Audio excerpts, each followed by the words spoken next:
Hello, everyone, and welcome to All Around the World Eaters, a new show from the Red Path where we talk to different World Eater players or aspiring World Eater players from all around this wonderful world. In today's episode, we are going to be talking to Mark Perry from The Art of War. So grab yourselves a brew and let's dive in.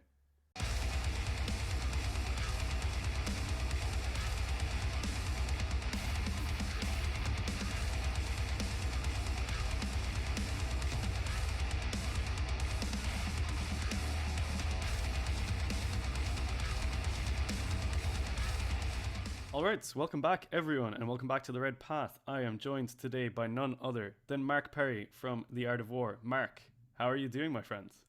I'm good. I'm making it. I'm surviving. I'm painting a massive amount of corn stuff, and I forgot I did not paint, and I'm like, I should paint this now. For sure, big catalog. Yeah, I think everyone, world leaders or Khorne related is furiously painting right now.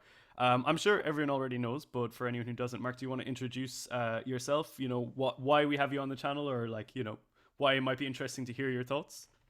So I'm good old Mark Perry. If you keep up with BCP nowadays, I'm more often known as Mork Purry, as a funny nickname. So I've been playing the game since 2009. Really got more competitive on the travel scene like 2015. Um, Won a good amount of GTs between 2017 to now and majors, multiple super major tops, and just enjoy being at like a pretty much chaos originally exclusive player to nowadays. I do a lot more of orcs because I was waiting for chaos to get its ninth edition books, and then once we did get our ninth edition books, I was extremely busy with work, so I was not able to do as much 40k as I used to, and just gluttonous, just absorb all the codexes. And finally, we got my favorite legion, my first like the world leaders are like my passion faction for the longest time, and we didn't have rules, but everyone like saw Khorne, like the old school one, and just like I love this boy, I love the berserker models, and I own 100 of them in all kinds of states. Wonderful, So wonderful. So world leaders are, they're not just an army that you've picked up as like we'll say, kind of side project. They're something you've always been passionate about, right? yes, they've always been like one of those things that like I would commonly like not commonly like I would every once in a while like I'm like I kind of feel like I just want to bring my red boys to like a it's like a GT, go take them out there to fun in the past. Never one of the big like more like super big events I'm trying to win because they have obvious like in the old rules did not have a lot of flexibility Yep. to do multiple things. So like it had problems of like, I'm gonna go X and one, X and two. So if I'm trying to win, it's gonna be I had to bring up those skills. But like at the end of the day, I always ask myself, I'm like, I look at the terrain, I look at the format, I look at the meta, I'm like, can I take eaters? Every single event. It's always been that way for me. Awesome, So awesome. having an actual book nowadays, like it's like old Khorne or KDK, and it brings up so much nostalgia and happiness in me. Yeah, well, that leads nicely into my next question, which is more or less how you feel about the new decks.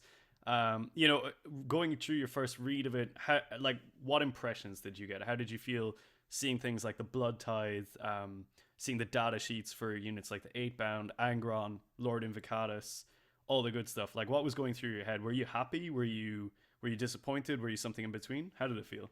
I was really happy in a lot of places. I was really happy with seeing the blood types and how they made those mechanics work. I was really happy um with all the new units like Invictus and the 8 bound felt really great. I was a little bit tad disappointed, I think, on initial thing when I realized like so many of the chaos based units that we have in lore that we didn't get coming over, like jump packs and bikes, which I think really fit well with this army but should be in there. But I I think a was lot of people really, share that really, sentiment. yeah, like if we just had 14-inch moving raptors right now in the codex, it will be just so awesome. That would be hilariously fun. That or warp talons or anything else with it. I mean, a Exactly. bike ride or something like that. Yeah, it would be Yeah. would be crazy. Yep. Because like there's like so much. It got the T Suns and Death Guard treatment where they just cut down to the bare minimum amount of chaos space marine units. Which is all fine and dandy, but they did add a lot of rules to the what units that are in there. But it almost feels like it's a rough draft to me. Yep. Like this is like, hey, look, guys, you got a lot more stuff probably coming in 10th. Who knows? We'll see in the future. I think a But lot of people feel the same way about it. That it's like this is sort of like a taster, of the theme of Yeah. the army, which is great. You know, as a taster goes, I really like what I'm seeing here, but it does feel like there's holes that need to be filled, right? There's Right. even artwork in the codex I noticed of units that we do not have access to yet, Yep. but you know, our day will hopefully come Oh, for those units as well. But right now, I think playing around with what we have is pretty good, right? agreed. I think this army has a lot of good depth in the way that it does have for options of plays with the units that you have. The fact that it allies with Khorne Demons so well, with going from Invictus builds, which is top of notch, everyone's hyped up on. This is the way. It's very more one dimensional. Then you have non ones. I think you have like good builds with Chaos or with Chaos Knights coming in as allies. Then you have like the Red Angels one, but I think is very underexplored. I was doing some builds for those lists and looking at it, I'm like, there's some cool combos in here Oh and yeah, some really good synergies with Corn Demons. Just bringing yeah. in like anger on your 8 bound event, just bring in everything else like multiple Bulliter squads, Flesh Hounds, Skull Cannons. I'm really excited to try out Disciples of the Red Angel. To be honest, like Yeah. I've got a major next week. I'm gonna get Oh, Angron out of my system. Just run him in a decent list. Get it done, right? yep. After that, I think I'm gonna mainline Disciples of the Red Angel for a while and just try and make that stuff work because I feel like there's a lot of fun in those rules. Yeah. But one thing I do find lacking about that is the stratagem crossover, right? Because Disciples doesn't get access to Red Butchers to up the damage for the Mhm. 8 bound and things like that, which is a little bit frustrating. But I think it does open up the our demon engines become a lot more viable, shall we say, in Yeah. Disciples compared to the regular build. But yeah, like there's lots of cool stuff like that, right? Yeah. It's not All the good necessarily utility stuff. Invocatus and a bunch of other 8 bound. It's not necessarily so cookie cutter, I think. Yep. I really like the Red Angels for the be able to, when you fall back consolidate into them, solve so many problems that the eaters have to worry about. People, desperate breaking words. I can't English at this moment. And falling back, and you're just like, cool, I'll just pile into you and we're just gonna be fine. Yeah, I mean, anyone Ignoring who's played Overwatch. Harlequins has suffered through that at some point or another, right? It's just like, cool, Exactly. we're back, and by the way, it's your turn, so we're fighting first here in Yep. this Yep. Let's situation. do this again. Yep. Remember how it was before, and you just about survived? Well, now you won't. Yeah, Yep. so that's incredibly powerful, and I think I believe there's a stratagem in there to let the 8 bound essentially get a blood surge move after they've been Mhm. shot as well, which I think if you're running big packs of 8 bound, which you probably are in Disciples, Yep. that's really really attractive as an option. I think. Yeah, because it's not like a D6 move. It's a straight up just make a move, Yeah, which you're just straight like, up. I'm Yep. just close to Lord Avocado, and I'm gonna go 11 inches this direction. And you're like, well, this is a problem. Yeah, the threat range is terrifying. I think that speaks to the army in general. Like, it's the thing that I really latched onto. And I think maybe you might find the same thing is like the ability for the army to do zone control, Mhm. and actually dictate your opponent's movement. To me, that feels like one of the strongest aspects in the book that maybe people aren't necessarily seeing. It's not quite surface value, right?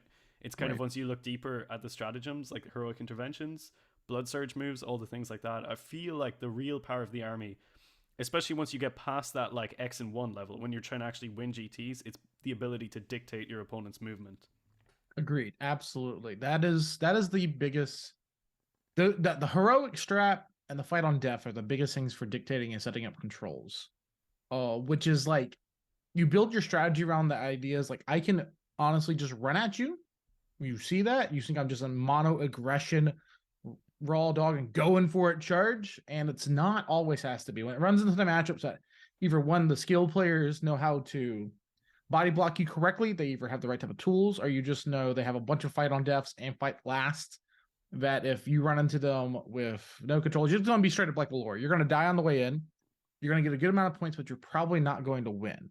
And the ways you need to understand that is how to set up where you set up that large amount of board control where you're controlling like 60% of the board.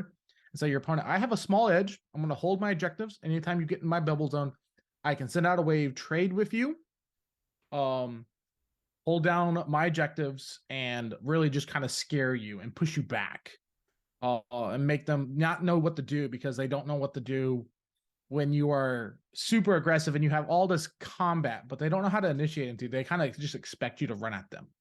Yeah, like Uh, when you push it in your opponent's face, when you force them to be the one to yeah. make the decision about the engagement, it Yep. can often lead to decision paralysis. Especially I found if you're also playing into a combat army, Yep. because they if I think two combat armies into each other, right? No one wants to be the person to make the first move. You always want to be the counter offensive in that situation, unless Yep. they hit you super hard or anything. But yeah, I think the zone control for me, like you're talking about here, being able to control something like 60% of the board, or just threaten all these different areas, different objectives, or threaten from objectives, is super powerful to me. Yeah. But yeah, so lots of cool viability in the book, and good to hear that you had positive thoughts on it. So you've probably had a chance to play some games, you know. So how have your first few games gone, or first many games gone? Not quite sure how many you've had a chance to play, but what's like after putting the army down, throwing some dice, playing into a variety of different matchups. What's your takeaway been? Because I know for me, when my read of the book was one thing, but when I actually started playing the army, it was like a complete change in perception, because how it plays on the board was just like, I think you have to experience it, especially things like the Blood Tithe, to see Right. how fast it racks up. So, what was your perception when you started playing games? So one was it's very hard to preemptively make like a 3 to 4 game turn strategy with this list. Your opening plays can be it's very, very dependent on like what your opponent does and how confident they are at the moment. So like when my builds that I tried out were 3 different type of builds so far I've done is you had Lord Invocatus, you have Anger on builds, and then you have kind of like what was a really bad demonstration of what happens when everything just goes off the wheels, which was a stream game I did the other day. We're going into this more tanky type control build that's very good at 1 or 2 objectives and trades on every single one of them. And those builds, like one of the thing is like one blood types is so hard to predict of what actually is the first one you want to open up with when you spend your first blood types, because it's not like easy auto say I'm gonna just get +1 to charge immediately, because sometimes you get in the combat or you get in those situations I'm like, I don't need this +1 to charge. I would have been better if I just saved it and spent 2 more and got +1 to hit immediately, or so forth like that. There was a lot of like situations of asking yourself, it's a lot of thinking on the fly and knowing what the play is after your opponent makes his first 2 steps.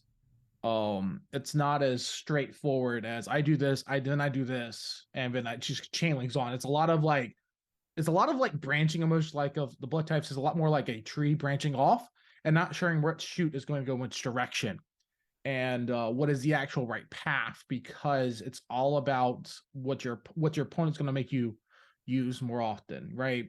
It's like the +1 to hit's going to be really good into um when you have a lot of weapon skill free in your army. It's huge difference for making math different for different math. But then after that, do you ask yourself, do I want to take exploding sixes? Do I want to take like sixes hit auto wound? And like those situations, like which one's going to be more relevant? It's going to be a lot of your looking at all the units on boards and all the combats you can set up and say, is even one of these actually needed? Do I need to trade it for VP for pile of skulls? Do I want to get a little defense on like the 6-up feeling up pain and so forth? And there's so many different paths that I found in for doing this. I'm actually like was trying to build some builds, think about some builds that were not built around pile of skulls, because I want to utilize all of my blood types for primary purposes, for me trading on objectives, killing my opponents, or sometimes just playing back, keeping Angron alive as long as possible for every turn if I was trading him up or trading him down in like skirmish wars, or just throwing him forward and so forth. So there's a lot of managing there of it's a lot of freedom, but it's hard to say what do I think is the best line to take. But I do love it so much for the fact that it's constantly making you think in the middle of the games, and you can go back in your notes and you can think about like, I could have done this a lot better. I could have chose that one and probably would make a difference. Foresight is a big teacher. And also the ability to look back.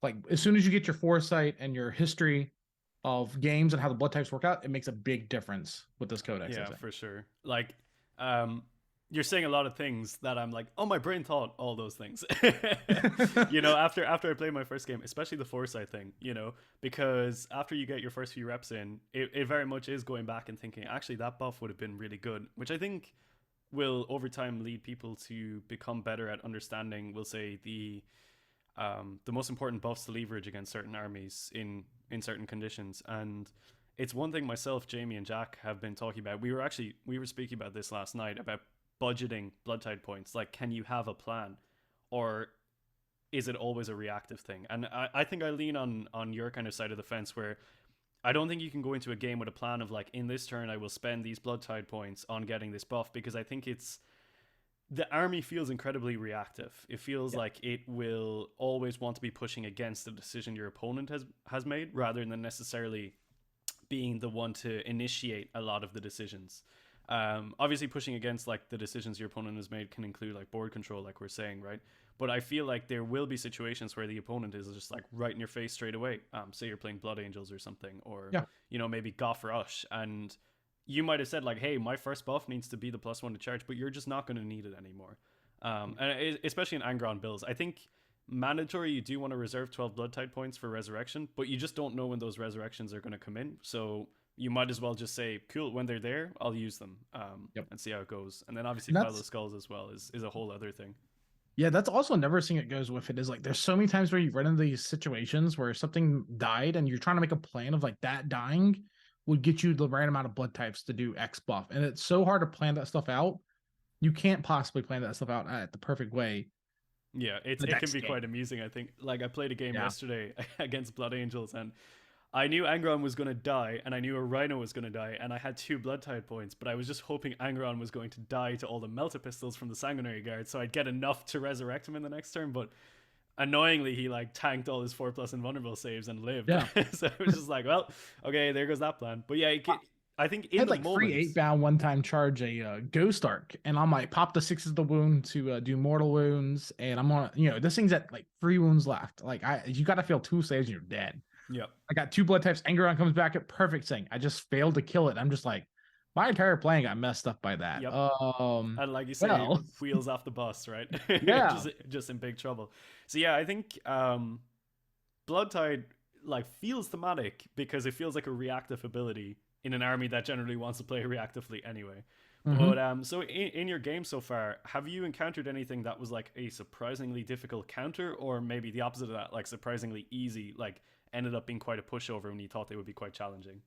I think guard was easier than I thought it was going to be initially. After a couple games with it, you can play kind of this like I send out a wave of turn, reserve a bunch of stuff, force them to screen, and then you run out of your buildings, punch their screens away, and then they're like, okay, well, you still got all the reserves. I'm going to kill what you send out forward. And then I have to reinforce my screens because you have all the reserves still coming out. Um, and the thing is, like, they're like, you can do that for like 2 turns. That really messes up guard because guard's like going to get like a solid like 80-ish points pretty passively, but world leaders are really good at getting that higher 80s, low 90s in most game states as long as things are dying. And in that game, I didn't spend blood types for any melee buffs. Don't need it for melee buffs. I just resurrect Angeron, bring back, get +1 to charge up, and that's it. That's all I spend it on is to make sure that I had a recurring threat, had a and then every turn I was trading up for screens, getting the blood gods. Not was it blood gods do? I can't Blood for remember the what Blood God, maybe, or Blood God it was. was the Blood for the Blood objective God, one. and then I was considering Blood God's do on one of them, but I decided not to because I was like, look at board. I'm like, there's like gonna be one objective in the middle because it was like I think it was search or seek and destroy, and I was like, there's only one objective that things are gonna die on. Yeah, right. It's So the middle it's one. never going to generate you any points. Yeah, yeah. Yeah. Yeah, So I that's took. interesting though, because I had expected, I haven't played against them yet, but I had expected Guard to be quite a challenging matchup for us. So Mhm. certainly pleasing to me that you found success with them. But yeah, I Yep. mean, like, you don't need Blood Tide buffs to kill Guard because you just No. kill them harder. Yeah. And but that was They like the kind of whole fall thing. Is like over. one of the things I do a lot is like I just sit like in between breaks. I just like roll dice to see what units, how many, what does the damage of 5 berserkers into X unit? Okay, let's apply these buffs to see if I need it. To kind of get a feel what each one kind of does into random meta or not meta. Just units in the game that you can see often. Yeah, that makes a Um lot of sense. Yeah, yeah, and it was constantly like I'm rolling these things. I'm like, I sometimes just don't need these melee buffs. I just do it. The melee buffs are really nice for getting through extreme scenarios. Like when I'm getting through lots of models. I want the exploding sixes and I want +1 to hit. Getting through a lot of marine stuff. If I have blood types, I want to get the extra AP because I just wipe out squads and I can split attacks really well then. And just random scenarios like that I ran into where I was just like, You just it's be smart on your blood type spending and not just like just get this one and get that one. Think at the moment, ask yourself every single like phase, do I actually really even need to pop this, or is it I can save it for now and kind of wait for a more am I in control? If I'm already in control, conserve those blood types. You don't need to push your lead anymore because the chance if you're gonna break your opponent's back, you may just do it already. If you need those blood types to break your opponent back, break your opponent's back, well, like then obviously you need that points to spend it there. But if you don't need it most of the time, you don't need it. Don't spend it. I think Just because you that's very can good do something advice. doesn't mean Yeah. you should do something. Yeah. Yeah. Sometimes conserving them for maybe a later game unexpected situation might be a lot more Yeah. useful. Like, what if the game state suddenly swings and you realize that you need the 6 up feel no pain and you didn't factor that in before, right? Yep. So yeah, Or like getting ready that's for really like cool. late game spots where like you know you have one or two casters into a unit of like Fauza Sons or any type of mortal wound dealers, and you're like, I'll spend the two blood types at this moment for that unit to survive. Or the Rhino, like a late game Rhino pushing up with you just pop the two blood types with 5 film of pain because in this one instance, in this one phase, but you're gonna need it against this scenario. Yeah, that's awesome. That's something I hadn't considered, but yeah, it's a really good point. Like, late game saves like that can be super clutch. Yeah. Okay, wicked. So I think we can move on to probably what everyone wants to talk about, or everyone wants to hear anyway. What kind of lists are you running, Mark? Oh Because Jesus. if you're not running, the internet's told me if you're not running Invocatus and 24 8 bound, I think is the number that people are rocking around. You're doing it wrong. So are you doing it wrong or are you doing it right, Mark? I like to build and do different things that just everyone else is doing. I am very much one of those guys that wants to try out stuff that everyone else isn't doing at the moment because they're putting all the times. I enjoy building and engineering something that's new, that's maybe a little different take. It's one of the things I really enjoy about this hobby is it can be very rewarding for that. And I am man, when it comes down to builds, like I got Anger on Scarbrand with like a bunch of Jackal builds that I think I'm going to be taking to a GT probably in like Ooh, 2 weeks. Jackals. I like it. I Jackal, like so it. Yeah, good. jackals feel real good. Yeah, well, like Angeron's a warp locust, so like I'm like planning on like I'm looking at this terrain for this format. I'm like, I got a room that can hang that's player plays that can set up that can hide an Angeron. It's like hmm 12 inches tall, easy. And I'm gonna put him up there, move him out his 16, warp locust Scarbrand down, outflank flipping 20 jackals, get plus one charge off, 3d6 icon charge, and go. Then they have fearless plus one attack. They're attacking a bunch of units. It's gonna make this really messy board state, but your opponent's like, I don't know what to do with this many like chaff models just body blocking. They're fearless, they're obsec. Engron can be turning off the obsec. There's a lot of like positional like attacks that you can do with that to turn 3, turn 2, or you can just threaten your opponent with it every single turn. Your opponent's like, I'll do this. Okay, well, that blocks me at this moment. Okay, I'll pass priority back to you after you give it to me. I'm like, oh, I wasn't playing. Saying, I was thinking you're just running at me. I'm like, why would I? You did the perfect play. Um, right into my trap. yes. Now I'll have Yeah, anger on just that's awesome though. I know loads of people have been well, not necessarily loads of people, but I have seen the Angron Scarbrand idea passed around a couple of times in Discord. So I think you'll be making some people really happy to hear that yeah. it's not just them going crazy. But yeah, like No, it's I do good. think that like you're hitting on a really important thing, that it doesn't have to be Invocatus and all the 8 band, because to me anyway, I know it's not the same thing. But you might remember back in the day, we had that Warp Talon Alpha Strike build with Apoplectic Frenzy, where we just threw Mhm. loads of Warp Talons forward and blended whatever they could touch in the first Yep. turn. It feels similar to that in a lot of ways. And I found that like that was a fine way of going 3-2 or 4-1 at an event, but it would run into the higher tables and just get hard countered very, very easily. And I think armies like Craftworld Eldar or GSC will still be able to hard counter the Invocatus builds just by showing up, pretty much. Yep. So I think that it's not necessarily the best way of playing the World Leaders. It's a very attractive and kind of like, push to play, point and click kind of vibe, but it might not actually be the most competitively viable if you're actually looking to go out and podium or win events. I think that's fair to say, right? I think that's absolutely fair to say. I think so. Like when it comes down to world leaders on all these different builds, we're having Invocatus, not Invocatus builds. I think they have all of them have their different strengths. but then they also lose to different things. Avocados can just avocados, so just new names. That's a good Um, version. yeah, hybrids. The memes continue, but you have like it's so that game will run over anything it's good against. It will just obliterate things that it's meant to obliterate. Hands down, no problems. Yeah, like when it wins, it scores probably 90 It's a plus, probably hits that 100. it's a big win event. I mean, big win to list. It's actually really good, I think, in teams. But I think it runs into the weakness of one, if people have the right type of screens that they can just keep your pre-game movement going forward, since we don't have a lot of fly anymore. Like you can take 10 guardsmen and just make a line around your army and make sure that a 40 mil base can't fit through that gap. If you're hearing noises in the background, guys, sorry, my dog is like, why aren't I allowed in? Sorry. No, Got it's a good. lab It's over good. there. I don't think it's feeding true.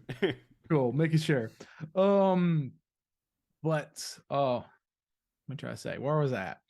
You can really set up some screens that really kind of mess that army up. And if your opponent has the right tools to do it, some people don't have the proper tools to do it. And 10 guardsmen is like that's very minimal. It matters like what the type of list is. I'm seeing like for position because you can use terrain, you can use models, and you can just use board edges to protect yourself. Where like that pregame move does not give you anything because you're going into a fortress that your opponent has so fortified. You don't have the tools to get past it because there is a problem of like the Invictus builds not having any type of like real probably guns. Where I think Invictus builds have a strong reason to take like chain cannon war dogs Okay. because it Yeah. helps get Interesting. past those problematic screens that can body block you for charges. And then you could also, I'm waiting for the Forge World update because like you can take a Contemptor Dread, give it 2 heavy flamers and a Oh fist. yeah. It Yeah. can go Yeah. it can go 10 pregame, 10 movement, and Yeah. you're like cook some small models and then Contemptor go feels right into real the nice hole. with Invocatus, I think. Yeah. Yeah. No, for sure. So Yeah. that's some Cool. cool ideas Yeah. For for sure. like For sure. fine tuning out like some of the weaknesses of Invocatus. But like Invocatus doesn't have the ways to help out with phase caps. I don't think it's good into like let's say custodes can give probably a lot of problems to it if they can have those thick tanks on the front lines so they can screen with the Caladiuses, and then they can shoot you at range and put you down pretty easily. And if Shadow Keepers is a nightmare, I think. Yeah, for sure. Yeah, Shadowkeeper's No, gonna be a real problem. yeah, and I think that's where if you bring in Engeron builds, you make those weaknesses lessen because you're trying to play around a 5-turn game. Invocatus is trying to play a 2-turn to maybe 2.5 to 3 turns at most turn game. They're going to win the game in the opening place. Versus Engeron builds are meant to more of a attrition. I'm going to take you apart slowly. I'm going to give you more room to make more mistakes across the game for opponents, and then I can win scenarios that I shouldn't win because something happened, dice rolls were dice rolls, or my opponent made a crucial mistake in some placement because they either got overconfident or they were too scared. There's so many X factors into that type of build that your opponent can just lose games that they don't think that on paper you don't lose that game. Yeah. Invocatus builds will probably just if they don't lose that once they lose their advantage, they don't have more tools to help out with that advantage. Yeah, when that list gets shut down, it gets shut down in a big way, I think. Yeah. Yeah, it can be pretty rough. Yeah. It's interesting though, I think like there's a lot of variability in Mhm. in the army. It's not necessarily I think a lot of Or people our run it lack at of face data value. sheets, we have a lot of Yeah. different ways to take apart things, which is really cool. Yeah, yeah, for sure, for sure. Okay, folks. I think we're going to take a quick break and then we're going to come back with the last couple of questions. So we'll catch up in a minute. Welcome back, everyone. We might have had a little commercial interlude there. Who knows? So I'm back with Mark. We're gonna talk a little bit more about the world leaders. We've gotten some great advice so far, great thoughts and ideas, and yeah, I think the thing that I really want to know, Mark, and probably a lot of other people do as well, and I think it's a hot topic out there in the world because people can't seem to decide on are the world leaders going to be truly competitively viable or not. And by that I mean I feel like we all know that it's quite not easy, but quite achievable to go 3-2 with the world leaders now. We just had our very own Jack Beeman go 4-1 and take a podium place at a GT this past weekend. So we know that they're decent. But what's your thoughts on them in general in terms of competitive viability? Do they have a ceiling? Are they going to be a gatekeeper list? Are they going to be able to breach podiums regularly, or are they just going to be one of those armies that has to be beaten to get to a podium? So I think going forward with as more ties out, I think it's going to be a similar lineup that Yanari and Harlequins are at, where the players that can make that ceiling for a skill that can really push it and push the advantages they know how to do and are just focusing on just playing really good 40k every single game. They're not worried about the meta. They're not worried about X, Y, and Z. They can, in fact, they absolutely win events the same way that Harlequins and Yari players will do it. Now, the problem with that is it means you're not just, I'm not just going to show up to a game and say, I'm going to win this game every single time. No, I think it's going to be a lot of, what's the mission? What's the matchup? Train formats. And also, where are you comfortably at as a pilot at that moment? Are you exhausted? Are you ready for a complicated game? Because you can get some complicated board states with this army. This army will also be very punishing at times where you still get a lot of points. It's gonna, you're gonna get a lot of, plays to stay in the games, but the problem is winning games is going to be at times it's going to take effort. You're not just going to win games because you showed up and says, I have, all the indirect, or, I just have the just ability to just run over you and just be uninteractive. This army is very, very based around interaction. It certainly won't be 8th edition Iron Hands, is kind of what you're getting No, at. it's not going to be like a gun line where No. sometimes it could just line up and just beat you because it just shoots you. No, this is going to be a lot of like playing 40k in essence of what 40k is, which is an interactive Willy Wonka crazy board game at times. 100%, yeah, yeah. So, like, what I'm gathering from it, and it's something I think I agree with, is like the army. It's probably relatively easy to pilot to 2 and 3, 3 and 2, as like a very kind of like simple by the book kind of procedure. But if you want to really start breaching the kind of higher echelons of a tournament, getting your X and 1 or getting your X and 0, you actually it's going to be relying on player skill largely. And that, so by extent, the skill ceiling for the army is probably quite high, right? Even if the skill floor is actually probably a little bit low, like it's probably quite easy to get into this army. There's not a lot of learning steps, but the mastering the army, I think, is where the real trick is going to be. Agreed. I think mastering the army is like the big trick. Do I think World Leaders going to win some GTs? Absolutely. Do I think they're going to top some super majors? Yes. I also think they're going to be very, very strong in team tournaments. Yes.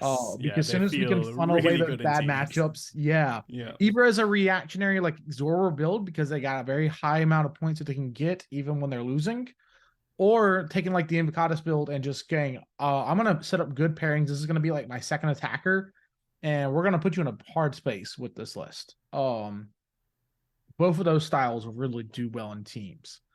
I do think the ceiling for the army, because let's say we take like worst case scenario where like I think I made a lot of mistakes on the stream game recently, but could have been done better.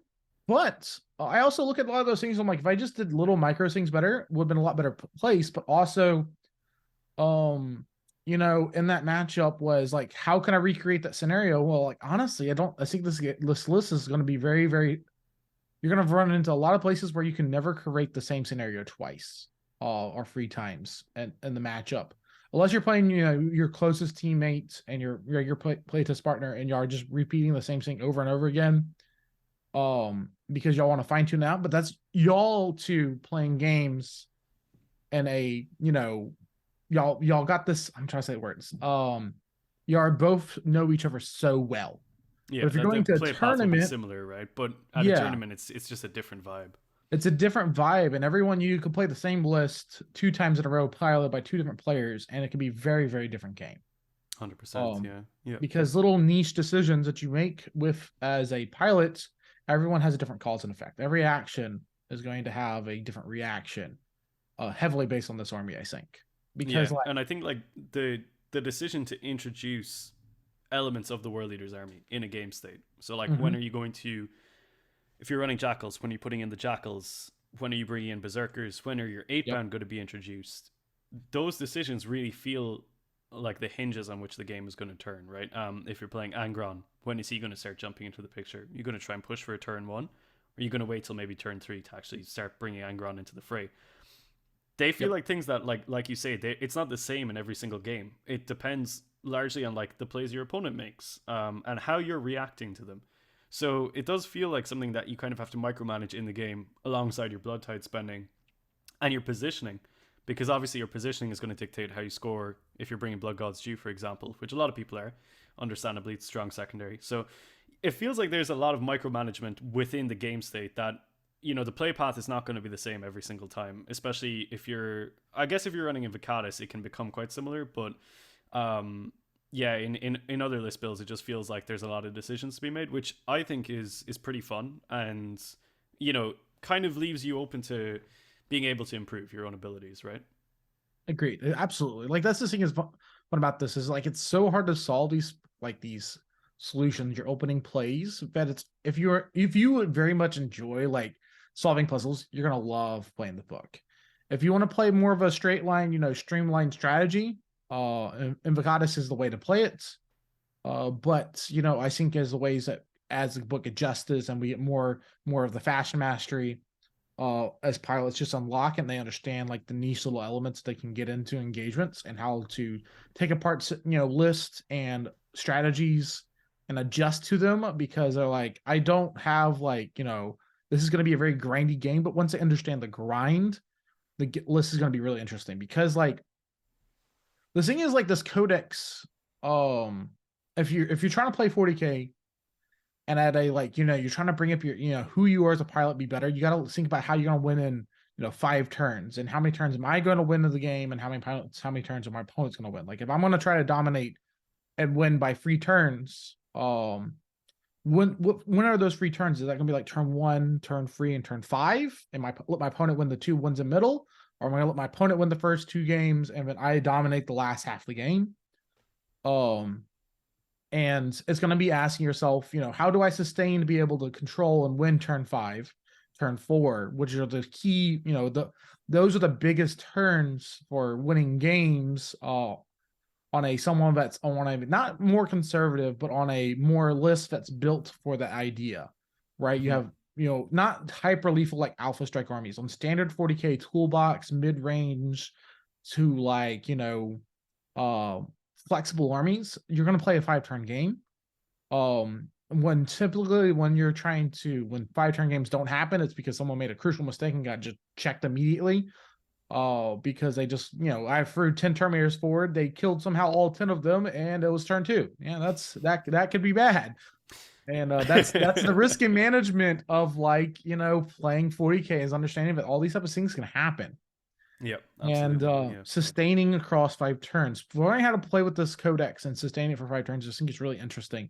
Because like I'm thinking about all the units that are like, one are they most strongest in the game. Like I think Berserkers get stronger as the game goes on, because as you accumulate more blood type abilities, that Berserker squad can just eliminate higher and higher targets. Yeah, I feel like a 5-man Berserker squad grows exponentially stronger as the game goes on, right? Yeah. And I feel like I know, maybe not so much in the World Eater community itself, but like in the wider community, people look at Berserkers and they say, oh, they seem overpriced. But I've been running Berserkers at the cost that they were without the Blood Surge ability, and seeing that added in as well as Eviscerators, I'm like, oh wow. Yeah. They feel like one of the strongest elements in the book to me, to be honest. Yep. And I think that maybe some people are sleeping on them, They're like, once people start running Berserkers, they're like, wow, actually these guys, 6-inch heroic intervention, 1 CP for fight on death. Yep. Mortal strats. They have so much stuff. I think the thing is, people look at the unit and they think it's so monodimensional. Like they think it's just a beat stick unit. Man, sometimes that unit is not a beat stick unit. Sometimes that's a trash clear. Sometimes it is a hard target clear. Sometimes it's a character assassinator. Sometimes it's a screen. Playing a lot of old, earlier 9th edition World Leader builds, like I bring in, 30, 40 Berserkers and the Rhinos, and realizing like, how do I protect Harlequins from getting everywhere? So like, there's a Harlequin boat right here, and there's a Harlequin boat right here. So I killed one, and then they can interrupt and do the move. So this is old Harlequins, and the boat could just move with an interrupt play. So I literally made a surrounding bubble of Berserkers around where all the boat can place on John on a stream game. And I'm like, okay, then Then I killed the boat, and he's like, I can interrupt, but I can't go anywhere. So the Yep. boat literally just dies with all the troops and the crazy smack character inside because I made like a 30-inch diameter round bubble of berserker bodies. Um, Yeah, and sometimes it's that zone control, you know, which I yeah, feel like is has gotten more powerful with all these it new is, and abilities. it's Yeah. become more and more prevalent in the game, and it's like a skill that you just got to think about because like the berserker is your multi-purpose unit, and you got to think about you have when you're building your list. Think about like okay, these are early game berserkers. They're my sacrificial lambs. I want to save and conserve maybe 1 or 2 units for like turn 4 and 5. So like you don't want to just throw them all at the same time. You want to make sure that you're piece mailing them slowly. A Hmm. relic, I think, very much goes with this whole 5-turn strategy, but I think is not getting talked about is the talisman, where you target a unit within 9 and it gets 6 of the hit auto wound. Yeah, it's an interesting one. Yeah, yeah, for I've sure. got a couple games with it in. Definitely if you're playing Invocatus builds, I think it should be almost an auto, including that build. Just bring a Master of Executioners, put it on it because it makes you help get through like transhuman to like really tough targets with the like 5/8 bound really easily. Hmm. Um, but you want to make sure that you're gonna if I'm buying that relic for 1 CP, I want to make sure that I'm building a list that is immediately either getting value out of it or I'm getting like 4 turns of value out of it because like we have so many good strats that I want every CP I can get on good strats. Yeah, for And sure, for sure. Feels like you know, we went from wanting like 2 CP for the combat interrupt in our opponent's turn to maybe wanting 4 now because of like yeah, heroic intervention and fight on death as well. yep. Because Yeah. every single one that's live is just gives our opponents decisions to make and gives them Hmm. opportunity to make the wrong call or make the right call or prolong the game states because they're like, I don't know how to crack your bubble as long as you have like 4 CP sitting around or 5 CP. Yeah, I think Like you there's a can lot have of value in interrupt, telling your opponents fight that on as death, well. heroic. Yeah, and opponent's just like, Yeah, I don't want to de-engage with I you. don't want to go near you. I'll wait for you to come for me. I'm like, okay, I'll send Yeah. something forward. I'll engage on one time. I think another thing that engages that talk about this. This is just like coming from someone that does CC practically like all the time. I have had some moments where I've like done like freebooted shooting because like broken arcs were broken arcs when they came out, and what was it? New Orleans was happening at GW, and I'm like, I want to go win, my like home territory, like Yeah, simulation. yeah. I was You want to really show happy up, about right? that. But that's funny little history there. But the as a CC player, knowing how to get the position up on your opponent, and when you realize that your opponent's being passive back into you, you be proactively aggressive passive. What you do is you go forward, you move up, you don't send your whole army into their army. What you do is you send one infantry unit, you drive forward, you only charge with one, you're going to activate one time. They cannot interrupt you. They cannot, they can fight on death you. That's cool. We trade pieces. That's fine with me. I was going to lose that unit anyway. And then I pass the initiative back to you. I moved up, gain ground. It says, oh, that's cool. I'm not engaging you 5 or 6 times for your fight on death, your interrupts, similar things. This is going to be very big in the mirror match, I think. Yeah. Is knowing how to move up, get the position, and engage one unit as your opening play on your opponent and not engaging like 3 or 4. Because if you engage, so let's say I engage 4 units, that's a advantage for your opponent because you're going to activate one, they're going to interrupt, they're going to kill your unit. Then your opponent, then you get to activate your next unit, and then they're going to fight on death the 4th one. So you just traded 2 units for 2 units, and then they get the blood types, and then then you're giving the turn back to them. Yeah, so they have all the agency, all the power. Yeah. It's like Yeah. the Blood Angels match, like at least how it used to be anyway, where it was like, okay, cool, I have to, think about a fight on death character, I have to think about 6-inch heroic intervention sanguinary guard, I have to think about their interrupt. So Yep. typically, like when I was playing into that match, or the Emperor's Children, right? You just go in one unit at a time, just like that, and say, cool. Then you pass the ball back to them and say, now you have to charge my army if you want to. Yep. But you are giving me all those abilities that you were planning on using on me. Now I am going to use them on you. Yep. So especially into the mirror, I think it's super relevant. But yeah, it's I think it's awesome just to have such a flexy unit in your troop slot as well with OBSEC. It's just like It's cool. so good. Is there anything these berserkers can't do? I don't know. I'm waiting for the free plasma pistols. Like I really Oh hope that they're gonna man, get the yeah. like. I want to take Hellbrutes and Predators for just screens and tough and blood types, Mm-hmm. and add some more small arms because like playing with like, let's say if Art of War, my guys here, like the thing is we're so used to like punishing you for the smallest little mistakes that like games would just be like, I don't have guns. well, that I'm going to exploit that on a strategic level that's going to feel bad. Yep. So like I run in that situation all the time, and like I've done it to other people too. Like it was funny with developing for the, let's say, Drakari list back in the day. Before the Trueborn Kabylites were, I realized that Nick couldn't kill 10 Emperor's Children cultists sprayed out on 2 objectives without sacrificing witch squadrons. And he's like, I really don't want to do this. I'm like, I noticed you don't have guns. The power And is it's like mine. it's like little plays like that, which where like, having predators where you actually use a predator like a rhino wall. It's shooting small infantry away at 130 points with autocannon, 2 heavy bolters, a havoc launcher, and a combi bolter. Let's go bullets for the bullet god at the moment, and I'm gonna die and give some blood tests and go back to blood. Yep. Yep. Um, That's awesome. and I want I to know hope that if Jamie watches this, he'll be super happy that you're high on predators. I like him a lot. I was gonna play him in my Black Legion. I would be probably playing Black Legion Predators if World Leaders did not come out at this moment. Yeah, fair. I can see that. And I can see that. I was what was it? Like I want like the Hellbrute to be a little cheaper. Like I Yep. want to be able to take like 2 fist Hellbrute and have like 2 heavy flamers inside of it. That's a great tool. But currently, Chaos Space Marines get that for 105 points. We get that for like 140, and that's just Yeah.